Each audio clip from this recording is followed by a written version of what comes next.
Good morning, warriors. Welcome to another edition of Morning Retention Talk. It's pretty early in the morning here, but I'm on the road trying to get to my next destination. So I want to kind of just briefly kind of talk about a couple different ideas that, once again, our friend Babba kind of put together and some things, and we'll talk about those things in a couple minutes. But first, thank you for all the comments and subscriptions and all those type of things. I think it's really important to me that you guys are getting the information you need, and that maybe the things that can kind of help you kind of make a decision on your own for what you want to do and how you want to handle that. And I think that's important to kind of think about. So I appreciate, and I'm very, very grateful for all you guys, and on the channel, and we keep kind of moving forward, and hopefully start bringing up our numbers until we're at more than 1%, and we'll go 2% and 3%, and we keep going and keep going. So once again, this is February 3rd, 2022. And there's several different topics I want to kind of touch upon. I'm probably going to go back and forth on this. I'm probably in the dark right now, but see that lights and everything going through. But let's kind of talk a little bit about a couple different issues that Bob brought about, plus a couple of them that I saw that I thought was very interesting. One, we're going to talk about, again, the longer streaks and what type of thing that you may want to see, what happens when you're on a longer streak, the shiny type of power that you have. You look like a shiny type person, the aura, the energy that comes out of a person. Those things are things you notice, certainly as time goes on. You may not notice them in a big way because you're kind of living that type of life and making those changes, and you're getting used to those, but other people see those right away, and they see you as a different type of person because of that type of thing. And so I think that that's another thing we'll kind of mention and talk about a little bit. And then certainly kind of talk about the whole idea of your power and how it can be intimidating to people. And it can be something that you have to just kind of be aware of and really kind of look more at the nonverbal behaviors that people have. So let's kind of get into this one a little bit. And so when we talk about having a lot of energy, this comes out whether or not you know it or not. I think a lot of times, we experience a lot of great benefits, and it looks pretty extreme within the first, few weeks.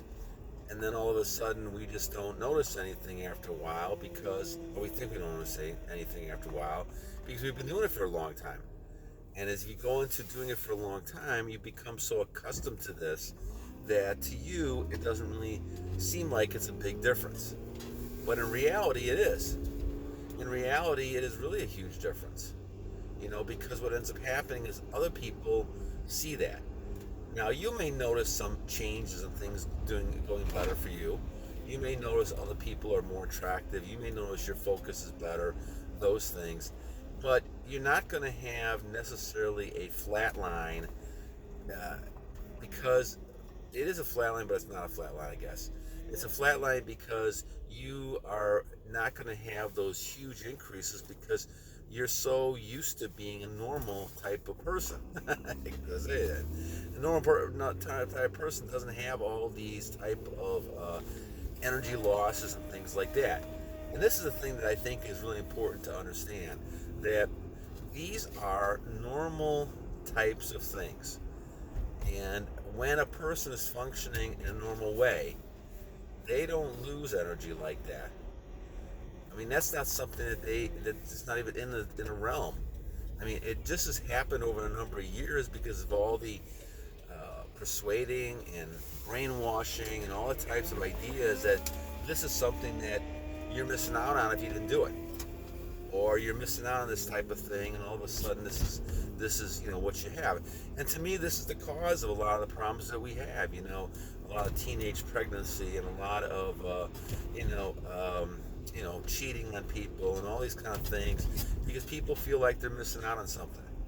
And when they do something, then a lot of them have they're conscious. They get a lot of guilt with themselves because they're at the point where they realize down deep that they did something wrong, thinking this was something that was great. And yes, in the course of in my case, in my opinion, in the course of a marriage, and in the course of having children, yes, it's a wonderful thing. But God did not mean for you to kind of spread and lose your energy all over the place and just kind of shoot it all over the place and don't even bother with it. And then you're feeling terrible afterwards, especially with one night stands and things like that. So when you're looking at these type of behaviors, realize there is a normal pattern. And where that superpower comes from really is the fact that you stand out. Because so many people have this issue where they're dealing with it. They feel like, well, it's okay to lose my energy. And I think, Babba, you bring up a really good point where you look at a person, they look intimidating sometimes. Or they look someone like they look shiny, or they look they look like a powerful type person. And all those are very true. But it's really because you don't see it very often. Because what's happened in our society is we have so many people who have gone the other way, and they're not acting like people used to act when it comes to this issue. And so what happens is that people tend to be, they kind of stand out, and that's what you're doing. That's why you're the 1%, because you're standing out when people are looking at you saying, "Why are you different?" You're really not really that different, but in the times we're living in, you are extremely different. And that's where the difference in values and ideas have come over the years, where it used to be a lot more common back when I was growing up. Now that I've done some research on this and talked to people, a lot more common back in the 50s and 60s that people didn't do a lot of this, and they had more of a celibacy, and they had more retention and brahmacharya and those type of things, and the faith kind of led them. But as things have gone on, right, we think that we kind of live in a new age of things, and okay, it's okay to allow this to go. Well, my friends, I don't care what you call the new age. We thought we were in a new age in the 1980s. We thought the new age came around 1990s and 2000s, right? It's not really a new age. The whole human story has been told many, many times. And this is why I think the Bible, religious texts, are very important to look at and read and understand. Because they tell you the history, at the least, without forgetting about the faith, forgetting about the relationship you had with your Creator and God. It tells you about the history of the world. The history of the world. And you break that word down, you'll see His story. It's the history of the Word, history of your Creator. And the idea is that you learn from that history. So why was Babylon destroyed in an hour? Why was Sodom and Gomorrah all of a sudden destroyed? Not because of a certain event or anything, even though that was the cause of what the downfall eventually happened. It was really because of all the lascivious behaviors. The people losing control, thinking, okay, it's okay to be liberal here and that way. And I think when you look at that type of thing, we kind of have this tilt back and forth over the years, every 60, 70 years, and between being really strict and then being very open and liberal. But the idea is that once you start opening that door, then it's easy to go ahead and get tempted. And we see this all the time. We see temptation coming in the door, and people can't shut that door. And I think this is why you have to be diligent all the time on your journey. You have to be saying, okay, I'm going to continue this. I cannot allow Satan in the door. Now, I know this one from experience, because for 40 some years, I used to think, okay, I can leave the crack open a little bit, and it's okay. It's not okay. It's not okay. You cannot just leave the crack open and say, okay, I'm going to do this a little bit here and a little bit there. Now, I had to take it step by step. And so, because I didn't have the kind of control that I could actually go ahead and stop it. But the idea that you can let things in and it's not going to affect you, well, that leads to a lot of addictions for people. Don't underestimate the power of Satan and all those evil spirits and forces that get inside of you. And you have to be very careful to be able to always be on guard and always be in the Word and always be into your relationship with your creator. And that's really extremely important when it comes to, being strong all the time. And that's where your strength comes in, that you know that these are the right things. And if even if people, even if people have no belief in anything, you have to look at these commandments and you have to look at these rules in the religions and say, they make a lot of sense. So even if you don't have any sort of religious belief, you have to agree that you don't want to go kill people, right? It's not good to kill people, right? It's not that it's good to covet someone's wife. This is not a good thing. At some level, society has to have a set of rules that people follow. Now, what happens is if you don't believe in any sort of rules and you believe you can do anything you want, you're the one that falls victim of all these temptations. And you may think, once again, it's not a big deal. Oh, it's okay for me to go edge and things like that. It's okay for me to do this and that. Well, that's a slippery slope, in my opinion. And that's kind of why I went to monk mode, which is the other thing I want to talk about that Bob was talking about. Monk mode is something that is just hard-nosed. And the reason I had to go to hard-nosed is because that's the only way for me to do it. And I really believe that's something you got to do. Just like fasting, you got to go, hard-nosed with it. Same thing with exercising. You do the hard, you do the hardest you can do. You try to become the best person you become. And doing anything, halfway is never the way to succeed. You're never going to be able to succeed that way. You're never going to be able to succeed if you're not giving 100% or thinking, okay, this is okay for me to do this a little bit here and a little bit there, and I'll be okay in the long run. That doesn't work out, because in the long run, you give yourself a little temptation here. Oh, I think I'll do a little bit more here, a little bit more there. This is what happens with a lot of addictive behaviors. And especially if you're not putting a stop to it, now you're looking to get more thrills, more excitement. And so now you're going to do something more extreme. And this is what happens to all the, addicts when it comes to watching images and pornography and all these type of things. They get caught up into this, and now they want to have more of a thrill because the last one didn't satisfy them. And now they're getting deeper into different things. And this becomes a really serious issue, because what ends up happening is that they can't stop it. I mean, it's like a spirit, and that's what I call an evil spirit. It's like a spirit that takes over you. So you can be very powerful. Other people will sense you're very powerful. You may just be at peace, but the power is coming from you. The aura is coming from you. The energy is coming from you, because you're exhibiting that strength in you. Now, what do I call that? Well, when you look at the word enthusiasm, you look at the word that, the translation is God is in you. And when God is in you, that's why you have all the power.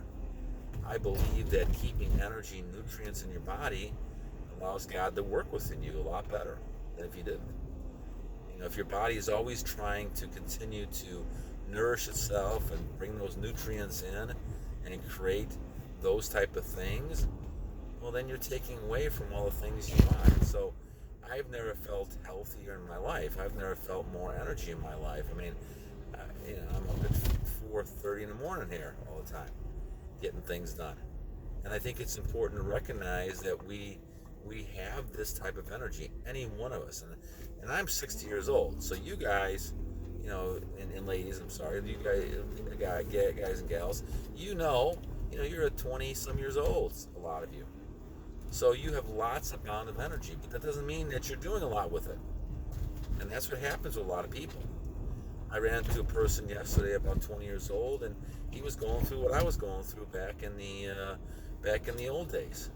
I mean, it doesn't change. The human behavior is the same. He was finishing school, and he was kind of lost, and not knowing what to do. And so he lacked motivation and energy. And of course, the girl situations always come up. And so you're really at a situation where you don't realize the purpose. And I think this is why it's important to have a plan and have a purpose and be able to say, I have some goals. This is what I want to achieve. This is where I'm going to go. This is what I want to do. This is crucial in your development. But once again, all that comes from an energy, a idea that I'm going to succeed. I'm going to do this. And that comes from that bottom line discipline and the inside of you saying, okay, I can do this. I can succeed. I can be better. I can actually kind of have some purpose in life. And when you start having a purpose, all of a sudden your whole life has a different look to it. And now you're out there every morning, waiting to get up. Like, for instance, I can't wait to get up. I love doing all the things that I'm doing. I mean, I like having 10 inches of snow on the ground all the time, but I like the fact that I have that energy. I feel very blessed, and I'm very grateful to the Lord and thank the Lord all the time, because he directed me. It took me a long time, but directed me to, I believe, the truth of the way life is.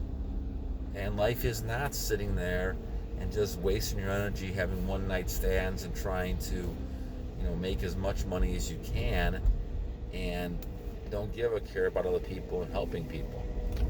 To me, that's not what life is about. Life is a purpose you have here to help each other out and to basically kind of do the purpose, in my case, teaching, tutoring, all kinds of stuff, consulting, and helping young people out as much as possible to see a different way than maybe the way society has reinforced them over the years. And I think that this, to me, is a key, especially now in the times we live in, where things are so open and people don't have those internal, what I call internal braces. The braces would be protecting you. The old days we used to call inner braces. People used to protect themselves from a lot of these type of things by prayer, reading the Bible, looking at things and saying, okay, this temptation is not there. But nowadays, it's changed a lot. You have drugs on the market that's legal now. You have gambling that's legal over the years. All these things, and people don't even think twice about it. Well, and then, or you see a small print, is that, if you have an addiction, so, well, people are not going to stop when they see this. I mean, they're not going to say, they may call, but it's going to be to the point where they just can't control themselves. And then someone will call. Maybe they call or someone else call and try to get some help. But the bottom line is it's still enticing you with the commercials and everything. Try to go ahead and gamble or drugs or sex or whatever it is. Go get out some Viagra and all those type of things. All these type of things are out there to try to tell you, oh, it's okay, but then there's a little small print, or a small message on the advertisement. Oh, well, if there's a problem, go get some help. This is the kind of stuff that is not good. I used to do fantasy football stuff a long time ago, but I realized that I was way too competitive. I'd get too angry, and it wasn't worth it. I think at some level, same thing with video games, at some level, you have to kind of say, stop. And I just can't do it. But once you allow that door to open, now you're playing a dangerous game. I don't care what the addiction is. And this is the kind of stuff you have to be careful of. So it's better not to open that door. Sometimes you have to kind of keep that door shut and not do anything with it. So, well, guys, I know we're a little long today, but I kind of enjoyed always, getting some stuff from people like Limited Vision and Babba, and you guys make some very good comments, and I hope that the information kind of gave you some pause to thought here a little bit too. So, all right, my friends, this is February 3rd, 2020. I hope everyone has a great day and keep battling. And once again, don't be opening that door unless it is a good thing and not one of these bad things. So, have a great day, everyone. God bless you. And we'll talk again soon. Battle on.